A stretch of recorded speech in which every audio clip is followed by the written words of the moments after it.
Bonjour à tout le monde. Quelle journée riche on a eue aujourd'hui. Merci à tous les intervenants jusque-là.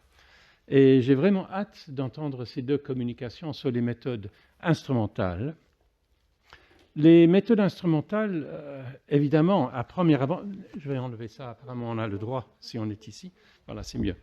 Les méthodes instrumentales, à premier abord, contiennent des règles pour apprendre à jouer, ce qui est un peu c'est pas très inspirant très souvent et on trouve que même par exemple dans les salles de vente, les livres qui sont des méthodes se vendent beaucoup moins cher que les vrais livres de répertoire. Si on va chez Sotheby's ou à la salle Drouot, bon, dès que c'est méthode, les gens s'y intéressent beaucoup moins. Ce qui est un grand dommage. Dès la fin du XVIe siècle, l'idée de pouvoir apprendre avec une méthode, ça voulait dire apprendre sans maître. Et cette idée de pouvoir se renseigner soi-même, the self-help book, qu'on dit en anglais, teach yourself method, c'est une chose qui est née à la fin du XVIe et que l'on trouve pour la musique dès les années 1580, 80, même les méthodes de lutte de Leroy on a évoquées déjà. Et je pense que Carole Jacquet, ce matin, elle avait déjà évoqué cette idée d'apprendre sans le maître pour les traités de plein chant ce matin. Mais les recueils, les méthodes étaient également, dès les débuts, des recueils de pièces, de répertoire. Donc très souvent, un livre qui s'appelle Méthode, on peut lire ce livre de plusieurs façons. On peut voir un livre, on peut voir de l'enseignement, et on peut voir aussi un livre de répertoire, qui est souvent très important pour l'instrument. D'ailleurs, en anglais, on parle d'une pièce, le titre c'est Lesson, Lessons for the Harpsichord. Et donc une leçon sans maître, évidemment. Et on a même l'équivalent en italien avec les Esercizi de Scarlatti publiés à Londres, qui sont des pièces d'une grande virtuosité d'ailleurs. Donc, je me permettrai juste d'ajouter une petite chose par rapport à quelque chose qui a été dit ce matin, qui, il me semble, est important en introduction à nos deux intervenants aujourd'hui. Nous avons entendu, lors des paroles de bienvenue, au début du colloque ce matin, que le concert de ce soir, n'étant qu'un concert, ne fait pas partie du travail scientifique. En tant qu'interprète, je préfère dire que je ne suis pas d'accord avec cette idée. L'interprétation pour un musicien, un praticien de la musique, se passe sur scène. Et la scène est donc son laboratoire.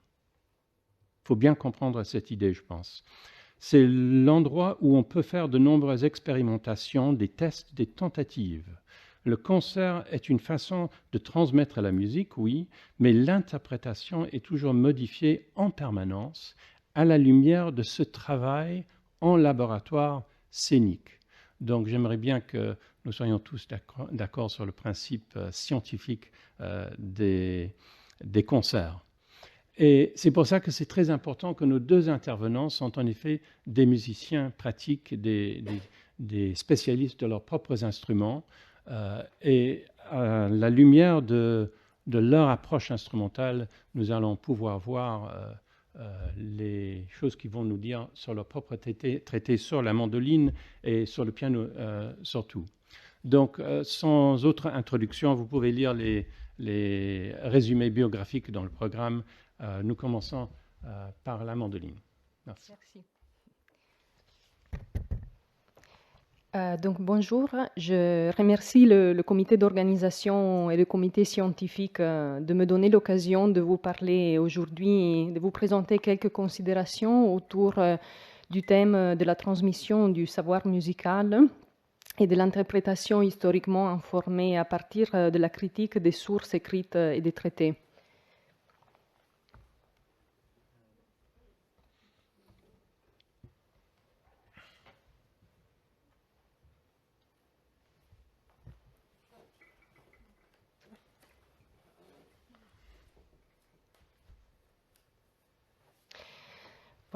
Donc, en particulier, au cours de cette communication, je vais me concentrer sur un corpus de 5 méthodes pour mandoline publié à Paris dans la seconde moitié du XVIIIe siècle, de 1767 à 1772.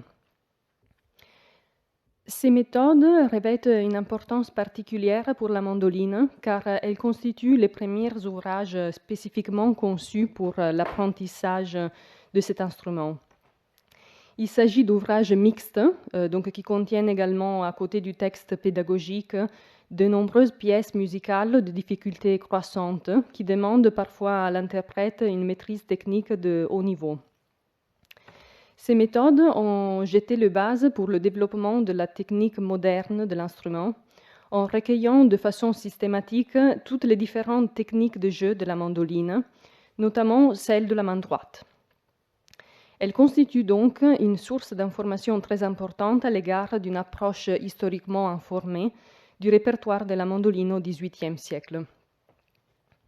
Le travail de recherche autour de ces méthodes a été de grande importance, notamment dans le cadre d'un projet de recherche pratique que j'ai mené d'abord au cours de mon master Interprétation des musiques anciennes à la Sorbonne et par la suite dans le cadre du statut de musicien-chercheur associé à la Bibliothèque nationale de 2017 à 2020. Je donnerai juste quelques mots autour de ce projet à la fin de cette communication.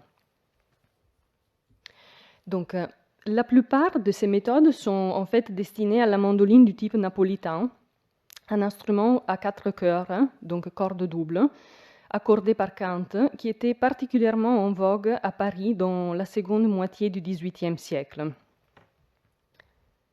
Il existe en effet de nombreux témoignages historiques et aussi iconographiques de la faveur dont cet instrument jouissait en France entre les années 1760 et 1790, grâce à la présence de nombreux maîtres qui ont contribué à la diffusion de l'instrument et de son répertoire, surtout auprès de l'aristocratie et de la haute bourgeoisie.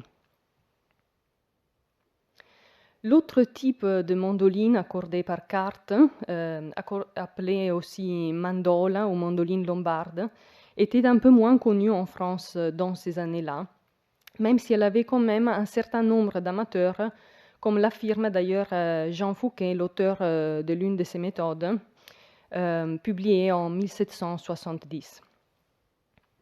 La publication de 5 méthodes en plusieurs éditions à Paris, à Londres et dans d'autres villes de France en si peu d'années constitue en elle-même un autre témoignage de la fortune qu'a connue la mandoline en France à cette époque. Des exemplaires imprimés de 4 parmi ces 5 méthodes sont conservés au département de la musique de la Bibliothèque nationale.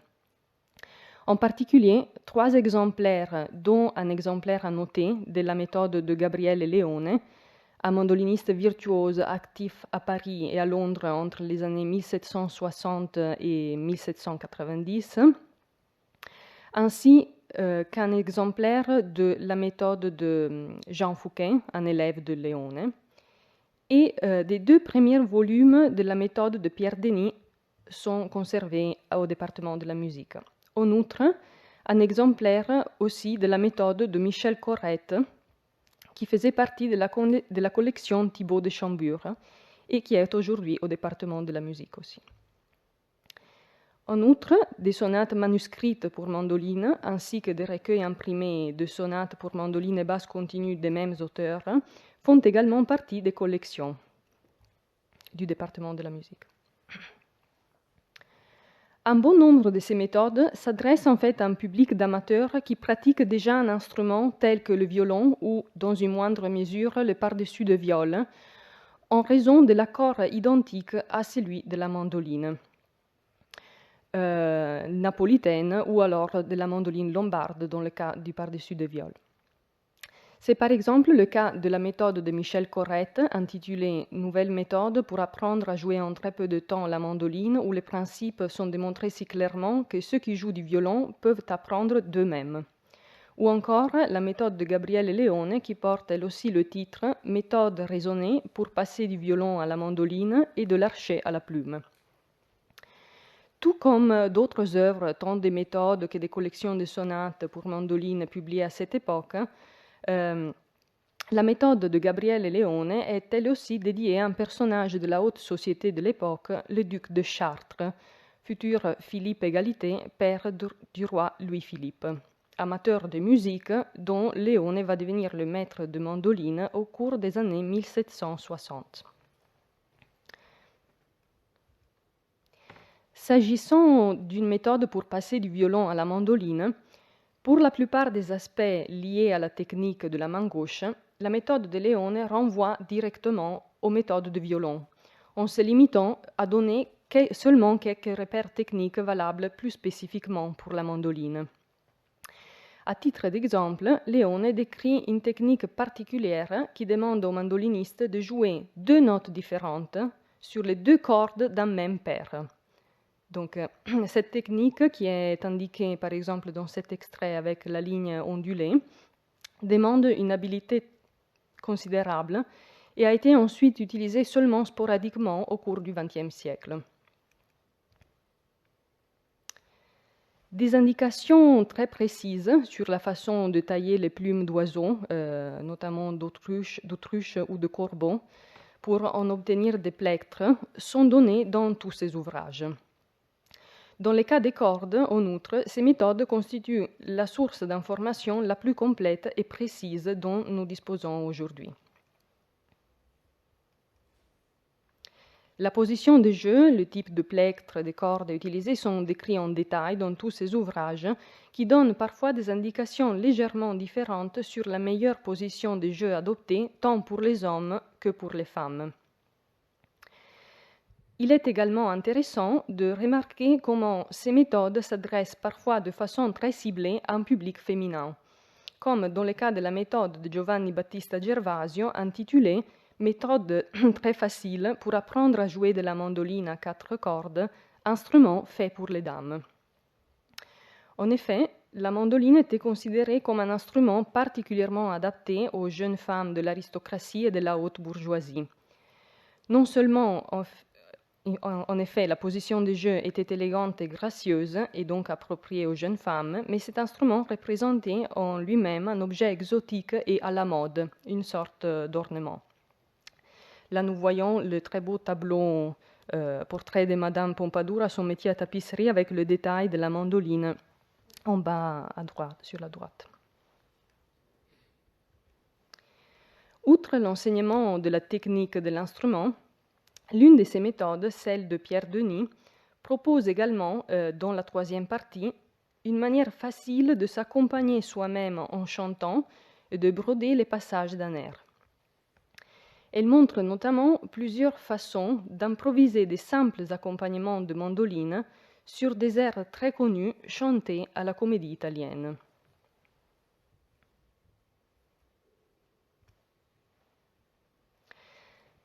L'un des aspects les plus intéressants de ces méthodes pour les interprètes mandolinistes est lié à la différente façon de transmettre certaines techniques propres de l'instrument. Prenons par exemple le cas du trémolo. La mandoline étant un instrument à cordes pincées, l'une des problématiques les plus importantes consiste à trouver un moyen de soutenir le son dans les valeurs longues. Les méthodes de mandoline suggèrent plusieurs manières possibles pour prolonger la durée des sons sur cet instrument. À tel propos, la technique la plus immédiate est, bien sûr, celle du trémolo, qui consiste en la répétition fréquente de la même note pour imiter un son tenu. Le trémolo est l'une des techniques les plus idiomatiques de la mandoline et a été largement utilisé dans les musiques composées entre le XIXe et le XXe siècle, notamment pour soutenir de longues phrases musicales, jusqu'à devenir le trait le plus caractéristique de cet instrument dans l'imaginaire collectif. Pour cette raison, dans de nombreux enregistrements de pièces de musique pour mandoline du XVIIIe siècle parus au début des années 1990, le trémolo est complètement absent en raison de son association à une interprétation de style romantique. Or, comme nous le verrons dans un instant, tous les auteurs de ces méthodes concordent en fait sur le fait que le trémolo est nécessaire pour remplir la valeur des notes de longue durée. Le caractère idiomatique du trémolo est souligné en particulier par Michel Corrette, qui considère le trémolo comme une technique typique des instruments dont les cordes sont pincées avec une plume. Dans sa méthode, il définit ainsi le tri, terme employé pour désigner le trémolo. Il est à remarquer que sur la mandoline, on ne peut pas enfler le son comme on fait avec l'archet sur le violon. Pour suppléer à cela, on fait un tri qui est une répétition du même son sur une note. Néanmoins, le trémolo décrit par ces auteurs n'est pas utilisé comme au XIXe siècle pour soutenir de longues phrases musicales, mais seulement en guise d'ornement. Nous examinons maintenant les opinions des différentes méthodes au sujet de quand et comment il faut utiliser le trémolo, et nous verrons également quelles sont les alternatives qu'elles proposent. Michel Corrette, par exemple, recommande l'utilisation du trémolo sur des notes de longue durée. Pierre Denis, quant à lui, distingue le tri de valeur, qui sert à prolonger le son d'une note, du tri de goût, un ornement constitué par un trémolo très court qui sert à donner de la force et de la vivacité à la note qui le compose. L'opinion de Pierre Denis à propos de l'utilisation du trémolo est légèrement différente par rapport à celle des autres auteurs. Selon Denis, lorsqu'on joue de la musique originale pour mandoline, il n'est pas forcément nécessaire d'employer le trémolo, car en général, l'écriture des pièces originales ne prévoit que des valeurs plutôt courtes. Par contre, quand on joue des pièces qui ne sont pas écrites à l'origine pour la mandoline, mais pour un autre instrument comme le violon, il faut soit remplir les notes longues avec des passages agrémentés, soit prolonger le son avec l'emploi ponctuel du trémolo. Ce témoignage apporte une preuve supplémentaire en faveur du fait que les interprètes mandolinistes de l'époque ne se sentaient pas probablement limités à la musique écrite spécifiquement pour leur instrument, mais qu'ils puisaient également dans le répertoire d'autres instruments. Leone et Fouquet recommandent de restreindre le recours au trémolo et le décrivent parfois même en termes de désapprobation. En effet, si cette technique était employée avec parcimonie dans la musique savante de l'époque, elle était apparemment très utilisée par les musiciens de la rue en Italie, comme en témoigne Fouquet dans sa méthode. En particulier, Fouquet déconseille une utilisation excessive de cet ornement qui risque de gêner l'intelligibilité harmonique du discours musical. Au-delà de l'utilisation plus ou moins importante du trémolo, une autre problématique qui se pose concerne l'exécution du trémolo avec un nombre précis de coups de plume ou de manière plutôt libre. Si la méthode de Giovanni Battista Gervasio recommande l'usage du trémolo sur toutes les notes longues et décrit une sorte de trémolo non mesuré, qui doit être joué le plus prestement possible, c'est-à-dire un trémolo dont le nombre et la fréquence des coups de plume n'ont aucun rapport avec la musique et le tempo, Fouquet, Corrette et Denis préfèrent quant à eux un nombre de coups de plume bien défini, affirmant qu'il doit toujours être de nombre impair, c'est-à-dire de 3, 5, 7 ou plus coups de plume selon la valeur de la note. Corrette explique la raison de l'insistance sur le nombre impair de coups de plume en décrivant une sorte de trémolo détaché qui, d'après lui, est plus brillant en l'exécutant par nombre impair. Par ce moyen, on fait le silence d'un quart de soupir, ce qui fait un très bel effet. Du point de vue de la notation, le trémolo est parfois indiqué dans la musique pour mandoline avec une ligne courte ondulée, mais le plus souvent, il est laissé à la discrétion et au goût de l'interprète. Comme nous l'avons vu précédemment, Leone déconseille l'usage constant du trémolo comme un moyen de prolonger une note. Dans sa méthode, il suggère d'autres manières de soutenir le son de la mandoline, par exemple en ajoutant des tris ou d'autres types d'ornements. Leone est le seul auteur qui consacre une section de sa méthode à une discussion sur les différentes façons de prolonger le son de l'instrument. Fouquet, quant à lui, suggère simplement de remplir les notes longues avec des cadences avec des tris et des trémolos, alors que Corrette utilise des accords. Alors, je pense qu'on a peut-être encore un peu de temps pour écouter un petit extrait donc de quelques enregistrements de musique de sonates de Scarlatti qui nous montrent comment les musiciens d'aujourd'hui ont donc interprété cette marge de liberté laissée à l'interprète par les indications contenues dans les méthodes. On prend un extrait de la sonate K90 de Domenico Scarlatti.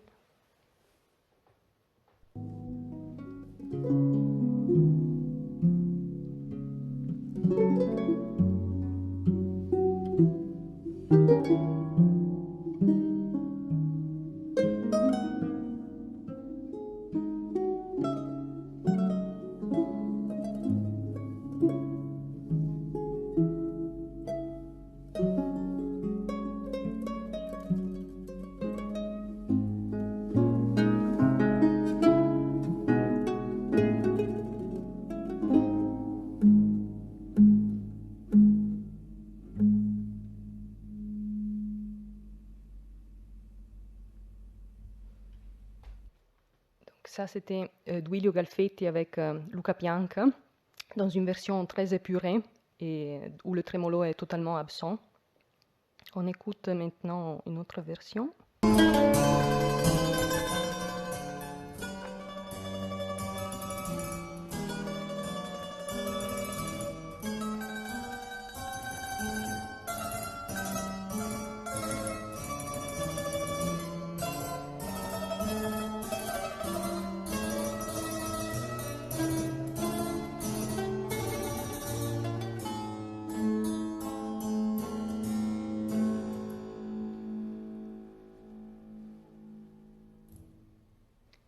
Donc là, on vient d'écouter Ugo Orlandi avec Sergio Bartolo dans une version très chargée en trémolo et en ornement. Et on écoute une dernière version.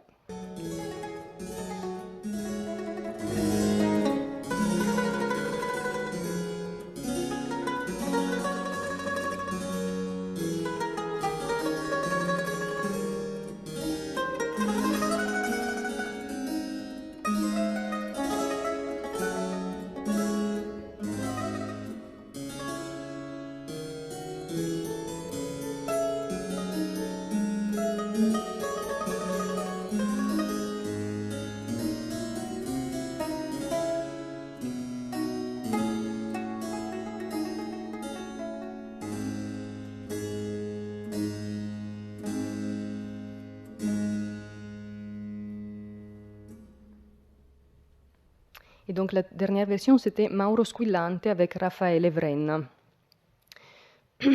Pour conclure, nous avons donc vu comment la publication des 5 méthodes de mandoline en l'espace de seulement 5 ans, entre 1767 et 1772, témoigne de la grande vogue que l'instrument a connue à Paris à cette époque, comme on peut également voir de nombreuses sources iconographiques.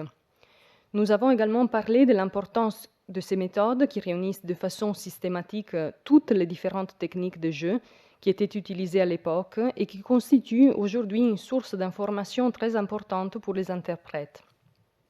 En particulier, elles permettent de comprendre quels sont les éléments qui rendent une sonate idiomatique pour la mandoline et nous montrent en même temps la marge de liberté qui est laissée aux musiciens dans l'interprétation de certains éléments contenus dans les sources de musique notées, comme par exemple le trémolo. En outre, dans le cadre d'une démarche finalisée à l'élargissement du répertoire de la mandoline, qui en soi est assez limité, elle nous donne des éléments clés sur la façon de procéder afin d'adapter à la mandoline certaines sonates qui n'ont pas été composées à l'origine pour cet instrument. Donc on a vu dans le cas de Scarlatti.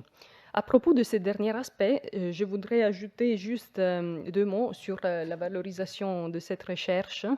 Donc, en partant du constat que le répertoire joué par les mandolinistes au XVIIIe siècle ne se limitait très probablement pas seulement aux pièces composées pour la mandoline, l'objectif de mon travail a été d'abord d'identifier les œuvres les plus idiomatiques pour la mandoline et de proposer ensuite une restitution de ces pièces Donc l'enregistrement d'un petit corpus de sonates de Domenico Scarlatti dont la bibliothèque de l'Arsenal conserve une source manuscrite pour mandoline a été publié l'année dernière sous le label Arcana et comprend 11 sonates donc adaptées à la mandoline.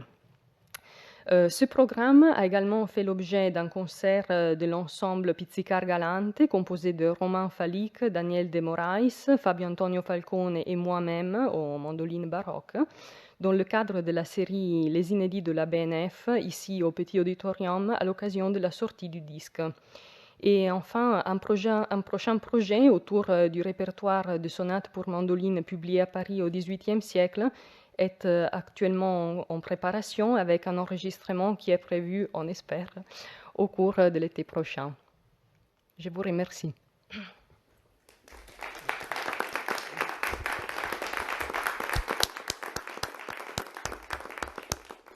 Merci beaucoup, Anna. Je me permets un petit souvenir personnel. Je me souviens au moment où Anna s'est présentée en candidate pour le master à Sorbonne Université, et j'ai lu le programme et je me suis dit un master en méthode de mandoline. Et puis on l'a vu, on l'a entendu et on l'a entendu jouer aussi. Et je suis ravi quelques années plus tard de voir le progrès de ces travaux. Merci beaucoup.